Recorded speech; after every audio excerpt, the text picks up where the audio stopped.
supposed to be. He says, قَدْ جَاءَتْكُمْ مَوْعِظَةٌ مِّن رَبِّكُمْ. First and foremost, what has come to you already, a heart-penetrating piece of advice has come to you already. That's what Allah calls the Quran. He doesn't call it a book of laws, rights and wrongs. He doesn't call it a punishment or something harsh. He calls it, I'm using the term carefully now, heart-penetrating advice. Wa'ad in Arabic is to give someone advice.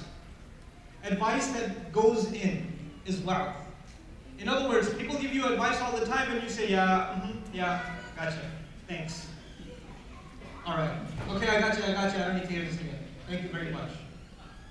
That's your attitude when somebody gives you advice. But sometimes, very rarely, somebody gives you advice and it goes right in there. It goes right in there like, you're right, man. I didn't realize. It rarely happens, but it happens. And somebody gives you advice and it goes right inside your heart. When the advice enters your heart, that kind of advice, that penetrating advice is called wa'ad. The Arabic word maw'idah implies two things. That marbuta at the end implies that it happens at every instant. Every time an ayah comes and you read it sincerely, then it's supposed to deeply penetrate inside your heart. And secondly, it's very powerful. That's what the Muslim meme means, what the meme in the beginning is for. And I know you don't know what I'm talking about, but that's okay. It's very, very strong advice that goes right into your heart and just hits you. It just hits you. Maw'idah min rabbikum. It's come from your master. That kind of good advice has come to you from your master. Now, the disease of shirk is a disease of the heart, the worst disease of the heart. Where does the advice go? Inside the heart. Just like medicine goes inside the heart. Wherever the disease is, that's where the medicine goes. So if the disease is that of shirk, which is inside the heart, Allah uses the word maw'idah because maw'idah is advice that goes inside the heart. Now once medicine goes inside the diseased part of your body, what does it start doing? It starts healing. It starts curing. Allah says, قَدْ جَاءَتْكُمْ مَوْعِظَةٌ مِّن رَبِّكُمْ وَشِفَاءٌ لِمَا فِي الصُّدُورِ. It's very logical now. Now that the medicine has entered inside, Allah says that now it's a cure for what is inside the chest. How can it cure what's inside the chest if it's not even in the chest yet? If it's not even inside the heart yet, how can it cure? But if you really think about the Quran as heart-penetrating advice, and you listen to Allah's words and you let them make a way into your heart, then the next step necessarily will be Allah will start curing whatever is in your hearts. Now what is in our hearts? For these people, the worst crime of shirk. But there are other things in people's hearts. There's jealousy, there's anger, there's depression, there's sadness, there's rage issues. There's a mother-in-law who can't stand her daughter-in-law. There's a wife who can't stand her husband's mom, or her family, or her sisters, or his face. Right? People got all kinds of issues. And it burns them up inside. And every time there's a father who hates, who can't stand how much his son disappoints him. Every time he sees him loafing around, it just burns up inside. It's eating away at him. There are people that have all kinds of things inside their heart. And if you have that kind of, those kinds of feelings inside your heart, you're not at peace. You're just not at peace. Quran comes and goes inside your heart and starts curing everything in there. Starts putting you at rest. So he says, وَهُدًى. After your heart is at rest, after it's been cured, now it's guidance. After that, it's guidance. Now that your heart is at rest, now it's ready to take in directions. Here's what you do. This is what by the way, this is what a physician does. Good call, Mark. First he gives the medicine, then the medicine takes its effect, then the physician, the doctor, gives you instructions. Now do this, so you don't become sick again. You ever get that? At the end of the procedure, he says, now you need to be on this diet for this many days, this time. This is guidance. And if you take that guidance, you will eventually be permanently cured. And if you're cured, you make it all the way, you should be congratulated. So he says, وَهُدًى وَبُشْرَى. How beautiful is that? Guidance and congratulations. You remember the ayah began, Ya ayyuhan nas, people. And then there was this journey between people and the Quran. A lot of people will not accept that journey, very few will. Very few people will allow the Quran to enter into their hearts and let it heal, and they will take its guidance, and then eventually be qualified for that. Congratulations, may Allah, congratulate all of us on Judgment Day. May Allah make us all worthy of that congratulations. But those who make it towards the end are not all people. They are just the believers. So he says, وَهُدًى وَبُشْرَى لِلْمُؤْمِنِينَ. It started with people and ended just with believers. Not everybody will benefit from this awesome, awesome counsel that has come from Allah. Now I mentioned this to you as something that the mushrikun, when they heard Quran, they were disturbed by it. They didn't like it. They thought it was too harsh. And Allah is saying, no, this is for you. This is a cure for you. I've sent you a gift. I've sent you something awesome. And I've chosen you people over all other people to give this advice. You should be grateful. You should celebrate. And this was Allah talking to the mushrikun. I say this because today we're in a time where Muslims have a distant relationship with the Quran. And whenever they think of the Quran, they think of this is haram, that's haram, can't do this, can't do that, it's too harsh, it's too extreme, it's too difficult. That's what the Quran's all about. Even if they've never even read the book, they have certain opinions about the Quran. All this garbage that you hear about the Quran in the media all the time, it's like, it pollutes your mind too. So even if subconsciously you hear the word Quran, immediately the things that come in your head are fighting, halal and haram, and polygamy, and unfair inheritance laws, etc. This is what comes in your head, a Muslim's head. The first thing that doesn't even come into a Muslim's head is this is really beautiful, heart-penetrating advice that Allah gave me. That is supposed to cure me, it's there to help me, and it's supposed to guide me. And if I follow it, I will be worthy of congratulations. That is not how a Muslim thinks anymore. This was something Allah wasn't even saying to the Muslim because it's understood for the Muslim. This is what Allah was saying to all of humanity. You guys need to get what this Quran really is. We are in the tragic times where the Muslim doesn't even know what the Quran really is. Where the Muslim doesn't even know that this is maw'idah and this is shifa. We don't know. Our relationship with the Quran has become corrupt. How can we become ambassadors of this book if we haven't tasted its beauty ourselves? If we haven't tasted its healing ourselves? What are we going to share with other people? What are we here to share with other people? And how much do we really appreciate this gift of Allah, this Quran that we have? Allah says in the next ayah, and keep in mind, this was for the few who take this full guidance. Allah says, قُلْ بِفَضْلِ اللَّهِ وَبِرَحْمَتِهِ. And you tell them, the Prophet قُلْ. Previous ayah was, يَا أَيُّهَا النَّاسِ. Allah addressed people Himself. In the next ayah, it is as though Allah is angry with the people. So He doesn't even address them Himself. He tells His Prophet to address them. I'm not going to talk to them anymore. They didn't appreciate my Quran. You go talk to them now. You tell them. And what should you tell them? بِفَضْلِ اللَّهِ وَبِرَحْمَتِهِ. It is by the extra preference and favor of Allah. You Arabs, you mushrikun of Arabia that were worshipping idols, that desecrated the memory of Ibrahim alayhi salam. You think you deserve the final word of Allah? This is my special favor on you. You should be grateful instead of disbelieving in this messenger. Where do you get off having this attitude of insulting my messenger and disregarding this book? This is by the special favor of Allah. And if Allah, the bigger gift Allah gives, the more angry He gets if you don't appreciate it. That makes sense, right? If Allah gives you a really big gift and you don't appreciate it, He has the right to be all the more angry. With Isa alayhi salam, his followers asked for a miracle. They asked for a table spread from the sky.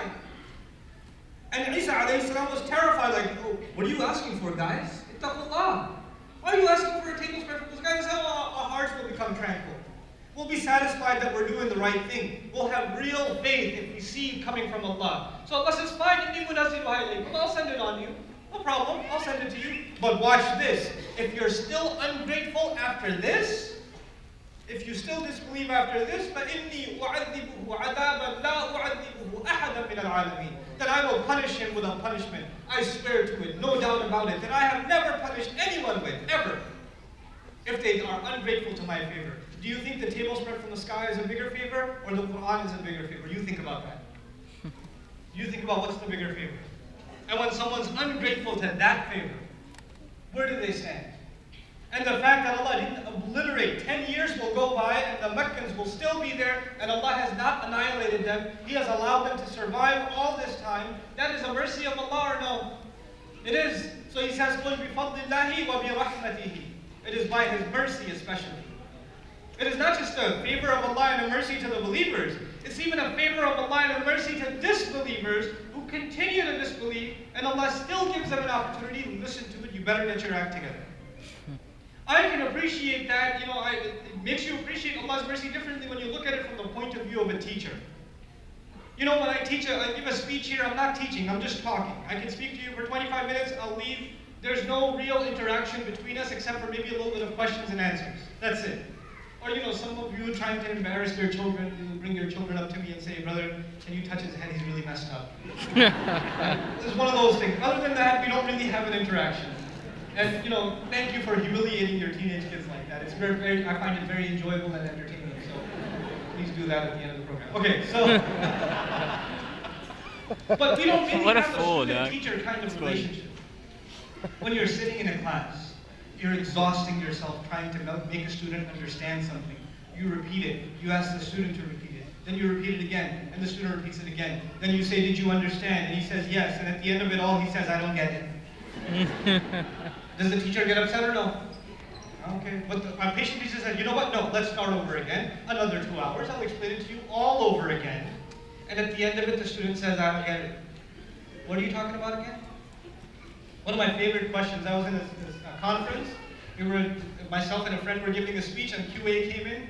And thank God that wasn't a question for me, but I took a picture of it. I collect them. They're called epic questions, right? So this was an epic question. I took a picture of it. You know what it said? Brother Sheikh, what are you talking about?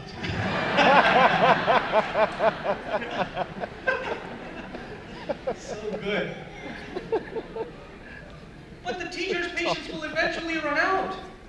If the teacher is teaching the same lesson one day, the next day, the third day, the fourth day, and he says, okay, student, if you don't get it this way, I'll explain it this way. You don't get it this way, I'll explain it another way, then another way, then another way. Same student, same lesson, over and over and over again, from 100 different angles, and at the end of 10 years, the student still says, I don't get it.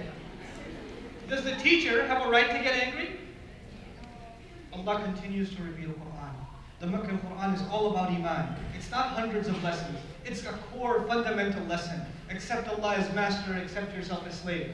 Accept this man as a messenger, sallallahu alaihi wasallam. It's simple, direct, straightforward education. And yet, when the students refuse to listen, these students, by the way, this final revelation is such an honor. All the nations of the world.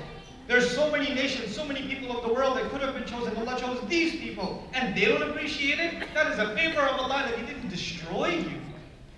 That He didn't just completely finish you off. And those who did believe in it and enjoy its blessings, they should be overjoyed.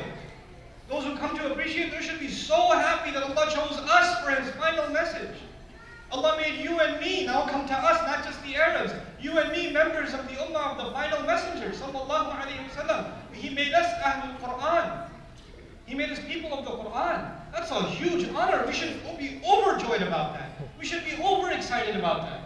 What a huge gift Allah gave us. It is better than everything else they're gathering. It's so beautiful. Allah didn't say it's better than their money. He said it's better than what they're gathering. Because people have different kinds of hobbies and loves. Some people love gathering money. Other people love gathering movies. Other people love gathering Facebook friends. Other people love gathering contacts in their phone book. People love gathering pictures. People gather weird things like action figures. Right? Back in the day, baseball cards, and in the 1800s, Pokemon cards. And people gather different things. And when you collect something, you go back to your collection over and over again. Some of you gather shoes and clothes and all kinds of stuff. And you go back and check out your collection. You go through it, needs additions. But you go back and check it again. Allah says it's better than everything else you're obsessed with. That's one of the meanings of the ayah. All this other stuff you're obsessed with and you keep collecting, this Quran is better. Who says I memorized the surah, I gathered a little more Quran? I just understood one more ayah, I gathered a little more Quran. I just learned to recite 1, 2, 3 ayat a little better than Tajweed. I gathered a little more Quran, a little bit more of a treasure now is now inside my heart. Who thinks like that? And at the end of all of that, then the next ayat are about how dare you pick halal and haram for yourself. What's the first thing we think of when Allah talks about Quran? Halal and haram. Not advice, not counsel, not a gift, not a treasure, not an honor. We just think halal and haram. Allah first says, first appreciate this as a gift. And you should be so happy that you got this gift. And at the end of all of that, he says, قُلْ اللَّهُ أَذِنَ لَكُمْ. Did Allah give you permission to say this is halal and that's haram? Or did you get that from Allah? Don't be making stuff up yourself. Don't make that up yourself. The Quran's very straightforward in what it wants from people. What it wants from us and what it wants from humanity. We don't have to water down the message of the Quran. We just have to share the Quran itself. We don't have to talk, we have to stop talking about the Quran. We just need to talk the Quran itself. We need to get indoctrinated into Allah's speech. It needs to become our speech. It needs to become the way we talk and the way we think. There's a certain attitude Allah wants to instill inside the believer. There's a certain joy the believer needs to have that he or she is a member, a believer in this final word.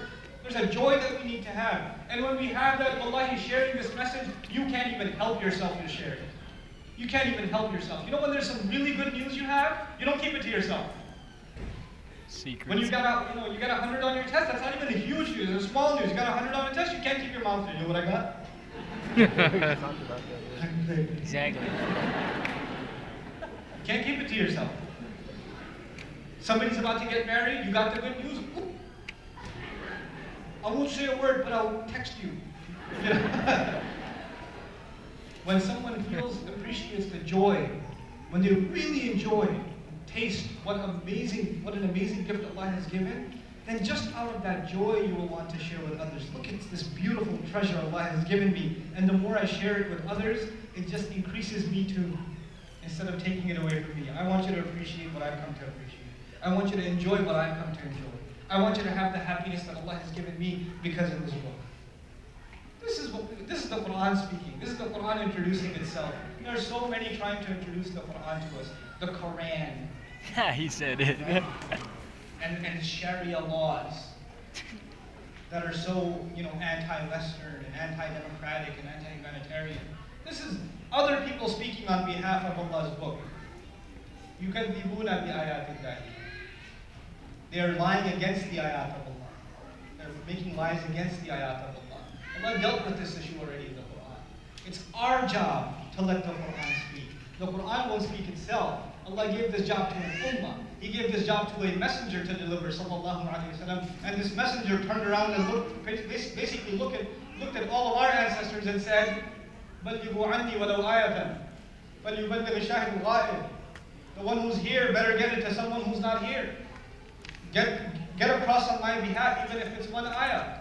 Even if it's one ayah. What are we going to get across to people if we haven't experienced it ourselves? And I tell you, it's not just about giving pamphlets to people. There's the last thing I'm sharing with you guys. It's not about pamphlets and YouTube videos. It's not about, just giving people flyers and stuff. And it's not about that. We have to start living and tasting this book. When people see we think a different way, we live a different way, we talk a different way, we just do business a different way. We're just different people. The Quran will speak in our character too. And then people will come and ask, and we'll have something to tell them. And what we tell them, we don't have to come up with. Allah speaks far more eloquently than you and I can. We just have to share with them what He said. May Allah Azza wa Jalla make us a people that represent His book.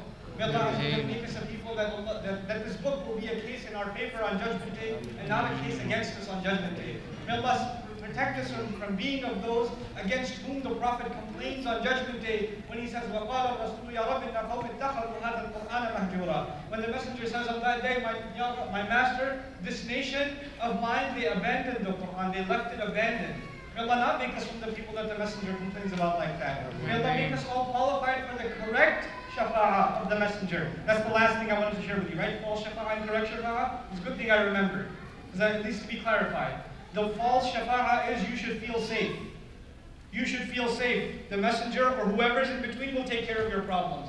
The correct shafa'ah is you better follow the way of the Prophet to qualify for him to make a case for you. If you don't do what he's asking you to do, he comes to you straight and says, look, you're answerable to Allah, and if you don't do your part, not only are you in trouble with Allah, you're also in trouble with me. And I'll get you in more trouble with Allah. That's correct shafa'ah. I'll get you in more trouble with Allah. I'll testify against you. I'll be forced to. I don't even have a choice. The Prophet didn't even have a choice in this matter. He doesn't want to testify against us. Allah will make him do it. Allah will make him do it. The ayah, when it was recited to him, he said, just hasbuk. Just stop reciting. I can't take anymore. He was so overwhelmed by the fact that he has to testify against Muslims who don't do their job. That's correct shafa'ah. So much so, and I'll leave you with this, just think about this. He turns to his daughter, radiyallahu ta'ala anha. I mean, he loves everyone in this ummah, but a father's love for a daughter is something else. It's something else. It's something special. Ya Fatima bint Muhammad, ittaqillah, fa inni la amliku laki min Allahi shay'a. He says, Fatima, daughter of Muhammad, protect yourself from making Allah unhappy. Because I have no authority. I will have no authority, no doubt about it, not even for you. I won't even have authority for you. You should have taqwa of Allah for yourself. That was Imran right in front of me. She can't even say, I got connection. Imran right there. She can't even say that. Radiyallahu ta'ala anha. Where do we stand? May Allah Azza wa Jalla make us worthy of the noble shafa'ah of His Messenger sallallahu alayhi wa sallam. May Allah Azza wa Jalla make us a unified ummah that unifies itself sheerly out of the love of the Quran and the love of the legacy of His beloved Messenger sallallahu alayhi wa sallam. Barakallahu li wa lakum fil Quran al-Hakim wa nafa'ni wa iyyakum bil ayati wa dhikr al-Hakim. Wassalamu alaykum wa rahmatullahi wa barakatuh.